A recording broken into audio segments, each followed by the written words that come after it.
আমারও যদি কখনো সত্যি এরকম হয় সেদিন আমিও হয়তো কেঁদেই ফেলবো এরকম ভাবে। নমস্কার, আমি গৈরিকা, কলকাতা ক্যানভাসে তোমাদের স্বাগত জানাই। আজকে চলে এসেছি আবার অরাতে, দেখতেই পাচ্ছ চেনা সেই জায়গা। অরাতে আজকে একটা গৃহপ্রবেশের নেমন্তন্ন আছে, সুদীপ আছে, ওই যে মাম, ওরই বাপের বাড়ির আর কি, মা আর বাবার একটা ফ্ল্যাট কিনেছে এখানে, তো সেই গৃহপ্রবেশে নেমন্তন্ন করেছে। শর্মিষ্ঠা দিকেও তোমরা দেখলেই বুঝতে পারবে। তো চলো ভেতরে যাই, কি হচ্ছে না হচ্ছে দেখা যাবে। চলে এলাম।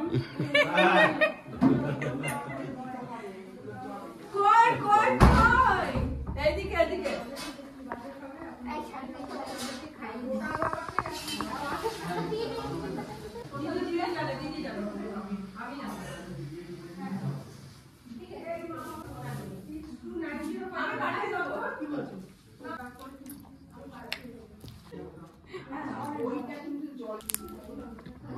এই যে তোমাদের বলছিলাম না মামকে তোমরা চেনো, এই যে মাম।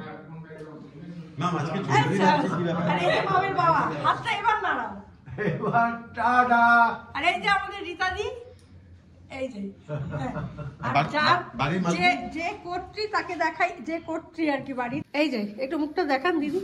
আচ্ছা, তিনি এখন সিন্নি মাখায় ব্যস্ত। খাবে, চলে এসো। ও বাবা, জন্য সবার জন্য চলে এসো, সবাইকে সাদরে নিমন্ত্রণ জানাচ্ছি আমি। একদম ভালোবাসো খেতে, সিন্নি খাওয়ার লোক আছে কিন্তু আমাদের, একদম পিওর কালাকার কাজু। তো বাড়ির মানে আনঅফিসিয়াল মালিক মাম, তাই তো মাম? কিচ্ছু জানে না, বাড়ির মালিক এবং মালকিন কিছু জানে না। এই বাড়ি কত স্কোয়ার ফিট, কত দাম পড়েছে, কত কি, মালকিন আর মালিক জিরো। তো মাম পুরো ফ্ল্যাটটা একটু ঘুরিয়ে দেখা। প্রথমে বল কত স্কোয়ার ফিট? এটা হচ্ছে अराउंड 640। 640, ওকে। তো এন্ট্রেন্স দিয়ে আমরা ঢুকলাম, ঢুকে রাইট হ্যান্ড সাইডে তোমার কিচেন, এখানে রয়েছে কিচেন। ওয়াও, ফাটাফাটি। একটা পোরশন আমরা করা হয়েছে, প্লাস মডুলার কিচেন করে নিয়েছি। এই যে পাশটা এক্সটেন্ডেড করা হয়েছে। ও, এদিকটা এক্সটেন্ড করে। ও, মাম যখন আছে, মামের বলি, মামের বাড়ি দেখলি ফ্ল্যাটে আমি আগেও গেছি বহুবার, এবং আপনারাও নিশ্চয়ই দেখেছেন। ওয়েল ডেকোরেটেড, মানে ভীষণ ছিমছাম, ভীষণ স্টাইলিশ, মামের মতনই।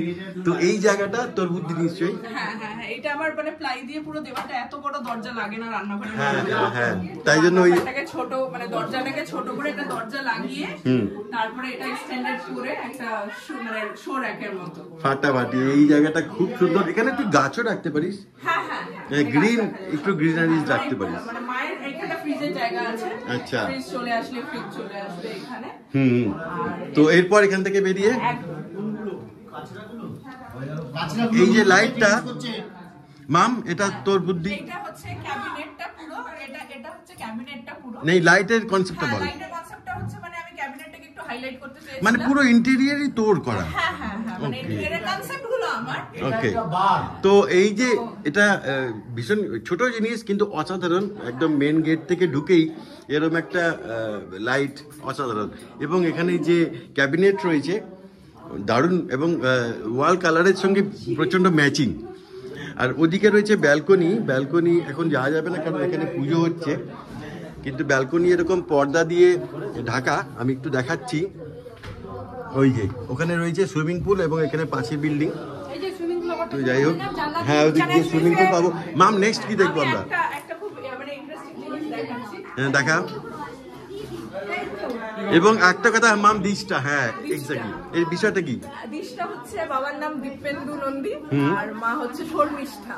তো দীপেন্দু দি আর শর্মিষ্ঠার ইষ্টা দিয়ে ডিশটা, এটাতে আমার এক বান্ধবীরও কন্ট্রিবিউশন আছে, মানে নামটা ফাইন্ড আউট করা। আমরা এটা আগেরবার যখন আগের ফ্ল্যাটের গৃহপ্রবেশ হয় তখনই আমরা এটা নিয়ে একটা ব্রেনস্টর্মিং করেছিলাম।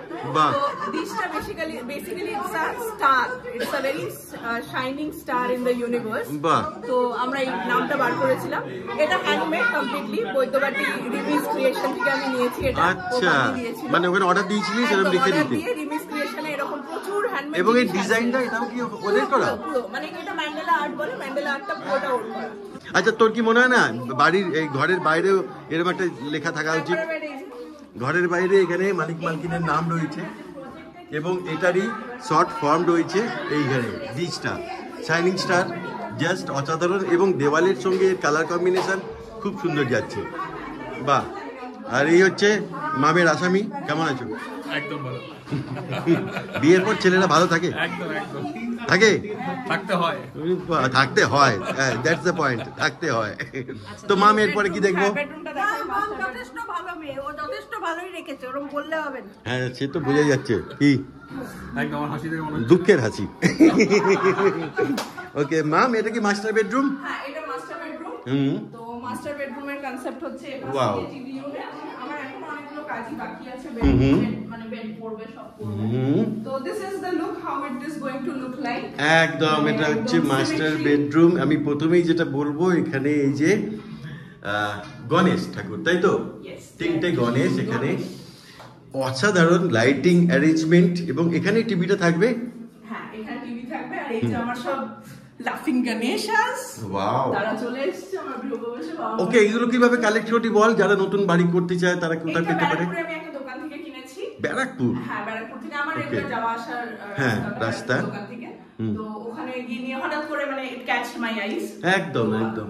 I couldn't resist myself. Stone ডাস্টের ওই স্টেশন রোডে কি, চিড়িয়া মোড় থেকে স্টেশন রোডে যেতে বাঁহাতে পড়ে? রাইট। বিভিন্ন রেঞ্জের আছে। তো যার যেরকম পছন্দ, যার মানে শৌখিনতার উপরে আপনারা প্রচুর জিনিস পেয়ে যাবেন এরকম। Right right. এবং এখানে কিছু কভার করেছে। এটা কিছু কভার আছে, যেমন ওই টিভি ইউনিট, ওয়াইফাই, এগুলো সব মানে এখানে থাকে। কেবলের লাইন ফাইনগুলো ঢুকবে। আর টুকটাক একটু পেপারস वगैरह রাখবার এবং জন্য। বেশ স্পেশিয়াস। হ্যাঁ হ্যাঁ, মোটামুটি। এবং প্লাগ পয়েন্ট রয়েছে, এখানে টিভি থাকবে। এদিকে অ্যাটাচ বাথরুম নিশ্চয়ই? হ্যাঁ, এটা অ্যাটাচ বাথরুম আছে। এই বাথরুমটা আমি কিছু মডিফিকেশন করাইনি, এটা যেরকম ছিল। বাইরের বাথরুমটা একটু মডিফিকেশন করা আছে, দেখাচ্ছি। আচ্ছা। এটা একটা ওয়ার্ডরোব করা আছে, আপাতত পুজোর সামগ্রীতে ভর্তি। স্বাভাবিক, পরে এখানে জিনিস আর থাকবে। এটা হচ্ছে আমার মায়ের অন ডিমান্ড, হচ্ছে একটা বুক শেলফ, বুক র‍্যাক। ও, তো এখানে মায়ের প্রচুর বই আছে, সেই সেগুলো এখানে বইগুলো, থাকবে। হ্যাঁ বইগুলো মা রাখতে পারবে। আর একটা জিনিস আমি দেখাই, আমার এখান থেকে ফুল ভিউ আছে। বেডরুম থেকে হ্যাঁ, বেডরুম থেকে সুইমিং পুল ভিউ রয়েছে। হ্যাঁ, তো প্রকৃতি দেখা যাবে। আমি এলিভেট করে আমরা বসার মতন একটা জায়গা করেছি এই জায়গায়। বাহ, এখানে বসে দেখা যাবে। এক কাপ চা নিয়ে বসে গল্প করা। আর একটা জিনিস বলি, ওরার এই এন্ট্রেন্সটা ওই দিক দিয়ে, সুতরাং কোনো গেস্ট বা কেউ যখন ওদিক দিয়ে আসবে তখন কিন্তু তাকে পুরো দেখা যাবে। সঙ্গে সুইমিং পুল ভিউ তো রয়েছে, ফাটাফাটি। এই হচ্ছে মাস্টার বেডরুম। তো বেশ ভালো ইন্টেরিয়ার হয়েছে, এবং এখানে এসি লাগিয়েছে ওরা। এখানে ফ্যান নিশ্চয়ই লাগাবে। তো মাম, এরপরে আমরা কোথায় যাবো? হ্যাঁ, এরপরে আমার এটা এখন বডি ইউনিট। এটা অ্যাকচুয়ালি কত বিএইচকে মাম? এটা 2 BHK। 2 বিএইচকে। এটা বডি ইউনিটের কাজটা এখনো চলছে। আচ্ছা। সিএনসির একটা ফ্রেমিং হবে, ওম লেখা। তো ওটা এখনো মানে বাকি আছে। বাহ। এটা একটা খুব ইন্টারেস্টিং জিনিস আমি করিয়েছি, যেটা এখন ইন্টেরিয়রের হ্যাক। হ্যাঁ। ফুল আছে, আমি দেখাতে পারি। হ্যাঁ। সারাক্ষণ ধরে বসে ঠাকুর মানে দাঁড়িয়ে ঠাকুর দেওয়া যায় না। আচ্ছা, তো এই টুলটা রয়েছে, এটা ভেতরে থাকবে, দেখা যাবে না, কিন্তু যখন বসার দরকার হবে বের করে নেবে। আর এইটা পর্দাগুলো লাগানোর নিচে দিয়ে লাইট করিয়েছি, যাতে মানে একটা টাইমে যখন হয় বেশি লাইটস দরকার হয় না। আমি দেখাচ্ছি লাইটের। ও, এবং এটা হল রুম, এখানেও এসি লাগানো রয়েছে, হালকা লাইট বোঝা যাচ্ছে। হ্যাঁ, বাইরে থেকে রাত্রিবেলা বেশি ভালো বোঝা যাবে। এখন তবু ওখানে লাইট দিয়ে রাত্রিবেলা অন্ধকার করে শুধু ওই লাইটটা জ্বাললে মাম অনেক বেশি ভালো লাগবে। এটা একটা ওয়াশরুম, এটাকে একটু মডিফাই করেছি আমি আমার নিজের মতন করে। ওকে, এটা কমন বাথরুম। হ্যাঁ, I wanted a mirror like this. ও ওয়াও, ফাটাফাটি, বিশাল বড় আয়না। 4 ফুটের আয়না আছে এটা। আমি নিজে মানকুণ্ডু থেকে নিয়ে এসেছি ধরে, শ্বশুর মশাইকে নিয়ে। বাবা, এটা টাফ ছিল। মানে হ্যাঁ, তারপরে এনে উনি যিনি করেছেন কাজ, উনি ফিট করে দিয়েছেন। লাইটস থেকে শুরু করে বিভিন্ন জায়গা থেকে লাইটস প্রকিউরমেন্ট আছে আমার চন্দ্রনগরে। আরো এখনো কিছু লাইটস বাকি আছে। এবং এই শাওয়ারটাও তুই লাগিয়েছিস? আমার নিজস্ব। বাহ। এবং এটা তোর এই হ্যান্ড ওয়াশ আছে, হ্যাঁ হ্যাঁ, অসাধারণ। ওয়েস্টার্ন টয়লেট রয়েছে। দরজা দেখো, মানে সব মিক্স হয়ে যাবে, মানে ইন্টেরিয়র সাথে, মানে এগুলো হ্যাঁ। পিভিসি দরজা, মানে প্লাস্টিক। আচ্ছা, হ্যাঁ, বাথরুমে তো প্লাস্টিক। বাকি ঘরের দরজাগুলো কি? না, এগুলো সব প্লাস্টিক। কিন্তু কালার ম্যাচিং আছে কালারটা, হ্যাঁ, এবং এটা ডিজাইন একদম, ম্যাচিং আছে। একদম, একদম। আর এই ঘরটা, যে ঘরে এই পুজো ঘরটা হচ্ছে, হচ্ছে একটা প্লেন বেডরুম। এটাতে কিছু ইন্টেরিয়র করানো হয়নি আপাতত। আচ্ছা, এটা পুজোর জন্য আপাতত পুজো হচ্ছে। আমি তো এখানেই থাকি, তো বাবা মার কাছে আমি একমাত্র ঘুরতে আসতে পারি একদম। ওই জন্য আমার ফ্ল্যাটে ওপরে। ওই যখন রাতটা হবে, বরের সাথে ঝামেলা হবে, বাবার বাড়ি যাচ্ছি বলে দুর্গাপূর্ণিমাতে চলে আসবো। কিন্তু তোর তো এই বিল্ডিংয়েই ফ্ল্যাট, একদম, মানে আমার ওপর থেকে নিচে নামবি আমার আটকে দেয় একদম। গোসা করে, তাই তো? আমি একটা কথা বলতে চাই, আমার বাবা আমার যেদিনকে বিদায় হয়েছিল আমার বাবা প্রচন্ড কান্নাকাটি করেছিল, স্বাভাবিক, মেয়েকে ছেড়ে চলে একদম। যাচ্ছে। তো ফাইনালি বাবাকে আবার আমি নিয়ে এসেছি আমার কাছে, একদম একদম। মাকে নিয়ে এসেছি। এবার দিদি তো রয়েছে, একটা কথা মাম, যদি তোর অসুবিধা না থাকে বলতে পারিস কত প্রাইস পড়লো? এটা মোটামুটি মানে ইন্টেরিয়ার নিয়ে বলবো না ইন্টেরিয়ার ছাড়া? ইন্টেরিয়ার ছাড়া বল। ইন্টেরিয়ার ছাড়া আমার রেজিস্ট্রি করে সবকিছু করে প্রায় 23 মতন গেছে, 23 লাখ। আর ইন্টেরিয়ারের জন্য কত পড়েছে? আমার প্রায় পড়েছে 4.5-5 4.5-5 লাখ টাকা পড়েছে। মানে এখনো অনগোইং, আমি এখনো বেড বাকি সোফা আছে, অনেক কিছু বাকি আছে। তো প্রায় অ্যাপ্রক্সিমেট 30 লাখের মধ্যে এই ফ্ল্যাট। মানে ইন্টেরিয়ার ব্যাপারটা পুরো নিজস্ব কনসেপচুয়াল, মানে একদম, তুমি একদম। যেভাবে কনসেপ্ট করতে পারবে। মানে এটা অ্যাকচুয়ালি বেসিক্যালি আমরা বাড়ি ইউনিট করার আমার প্ল্যান আছে, এটা ইট উইল হ্যাপেন। আচ্ছা, এইভাবে সবকিছু করা আছে। বাহ, অসাধারণ। এবং এখানে ফল সিলিং রয়েছে, ও করেছে, অসাধারণ। Thank you very much ma'am. এটা আমাদের জীবনের একটা বিরাট আনন্দ। কোনটা? এতদিন আমরা ভাড়া বাড়িতে থেকেছি, আমার হাজবেন্ড 31 আগস্ট রিটায়ার করেছেন। হ্যাঁ, এত বছর আমরা আসানসোলে ভাড়া বাড়িতে থেকেছি, যদিও আমাদের নিজস্ব বাড়ি আছে, শ্বশুর বাড়ি, হ্যাঁ, আসানসোলে। দুর্গাপুরে ফুলজোড় মোড়ে, হ্যাঁ, কিন্তু সেখানে আমরা ছিলাম না কোনোদিনও। আমার হাজবেন্ড সিএলডব্লিউ তে চাকরি করতেন, হ্যাঁ। সেই সূত্রে আমরা আসানসোলে থাকতাম।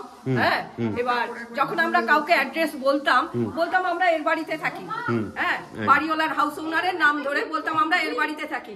আজ আমার মম আমাকে এটা লিখে মানে এটা গিফট করেছে, মানে এটা আমাদের জীবনে বিরাট আনন্দ যে আমাদের দুজনের নামে নেম প্লেট হয়েছে, আমাদের নিজের বাড়ি হয়েছে। মানে এর থেকে বড় আনন্দ আমার কাছে আর কিছু নেই। পাচ্ছি, মানে এটা একটা বুঝতে বিশাল পারছি। আবেগ মুহূর্ত একদম, আমার একদম, কাছে, একদম। আমার চোখে জল চলে আসছে। সঙ্গে আরেকজনের অবদান যদি আমি অস্বীকার করি তাহলে আমাকে অকৃতজ্ঞই বলা যাবে, সেটা হচ্ছে আমার দিদি রীতাদি। মানে ওনার অবদান আমি কোনোদিন অস্বীকার করতে পারবো না। রীতাদিকে দেখিয়ে দিই, এই যে রীতাদি। রীতাদির অবদান আমি কোনোদিন অস্বীকার করতে পারবো না। তিনি আমাকে বলেছে তুমি আমার ছোট বোনের থেকেও বেশি। আমি গেট দিয়ে বাইরে বেরোবার আগেও দিদি বলে শর্মিষ্ঠা আবার কবে আসবে, এটা একমাত্র আমার মামুনি বলতো, আর বলে আমার দিদি। মূল কেন্দ্রবিন্দু কিন্তু রীতাদি, ওর থেকেই কিন্তু সকলের সঙ্গে, ফলে রীতাদি হচ্ছে মেইন শিকড় আমাদের। একদম। মাম, এই আবেগঘন মুহূর্তে তোমার কি বক্তব্য? আমি এটাই তুমি কি ফিল করছো? না, আমি ফিল করছি গো, ওর আনন্দটা না আমি ফিল করছি। হয়তো আমারও যদি কখনো সত্যি এরকম হয় সেদিন আমিও হয়তো কেঁদেই ফেলবো এরকম ভাবে।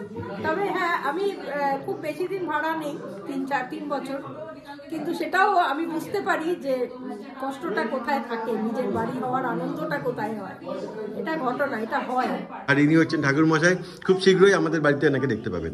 আমি ছেড়ে চলে গেলাম পরে ও এলো এখানে, হ্যাঁ। তা নাহলে বারান্দা থেকে আমরা সকাল থেকে রাত অব্দি গল্প করতাম। তুমি ভেবো না তুমি ছেড়ে চলে গেছো বলে আমি তোমাকে ছেড়ে কথা বলবো। আমি মাঝেই তোমার কাছে হানা দেবো, কারণ বিকেল হলেই আমার ডানা মেলে উঠতে ইচ্ছা করে। আর তোমার সঙ্গে আমার সব দিক দিয়ে মিল আছে, হ্যাঁ, গানে বলো, লেখায় বলো, কথা বলায় বলো, সব দিকে মিল আছে। তুমি আমার প্রাণের মানুষ হয়ে গেছে অনেকদিন আগে থেকে। এখানে দুর্দান্ত খাওয়া দাওয়া করলাম, নিরামিষ হলেও খাবারটা দুর্দান্ত হয়েছে। আর চন্দন জোর করে মাটনের একটা নেমন্তন্ন নিয়েও নিয়েছে। অবশ্যই খাও, অবশ্যই খাও। একমাত্র চন্দনকেই খাও। ও বাবা, বলেছে আমাকে। আর কই? তোমার বউ আমাকে ছাড়া ওকে এন্ট্রি দেবে না। তো আমরা এবার যোগ্য হচ্ছে। ওরা তো কাটা বাটা থেকে থাকবে, আমরা বসে যাবো। আমি অবশ্য মাটন খাই না, একদম টেস্টের থেকে থাকবে। একদম এর পরিচয়টা একটু দিই। যারা 4 পায়ে হেঁটে চলে তাদের খাই না আমি। এই মানুষটা আমায় বলেনি। সবসময় থাকবে সবার সঙ্গে, সবার এরকম ভাবেই তো আন্তরিক সম্পর্ক হয়, সবার সঙ্গে আবার জমে না। আমার ক্যানভাস আমি রোজ একবার করে দেখি, কোনোটা লাইক করি, কোনোটা হয়তো করি না। সেদিনকে তুমি ওই ভদ্রলোককে বলছো, আমি সব কথাগুলো শুনছি, কেন উনি বললো, কি কারণে ওই ভাবছি খালি কেন বলছে, আমি সব শুনি।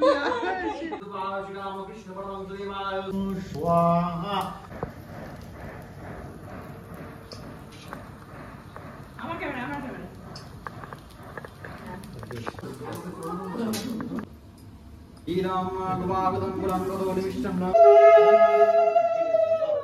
খুব আনন্দ হলো, খুব ভালো লাগলো। আর বাদবাকিদের সঙ্গে একটু দেখা সাক্ষাৎ করে যাব। দীপ্তিদির বাড়ি একটু যাওয়ার ইচ্ছা আছে। দীপ্তিদির শাশুড়ি মা মারা গিয়েছেন শুনলাম, খবর পেলাম, তো একটু দেখা করে যাব।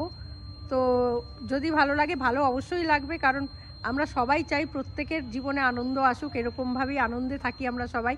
তো আজকে শর্মিষ্ঠাদির এবং দাদার জীবনের একটা বিরাট আনন্দ, সেটা তো আমরা বুঝতেই পারছি। তো সবার মধ্যে সেটা ভাগ করে দিলাম। তোমরা সবাই ঈশ্বরের কাছে প্রার্থনা করো ওরা যেন এখানে খুব আনন্দে থাকে, খুব ভালো থাকে এবং আমাদের সঙ্গে এরমভাবেই মজা করে আমরা থাকতে পারি।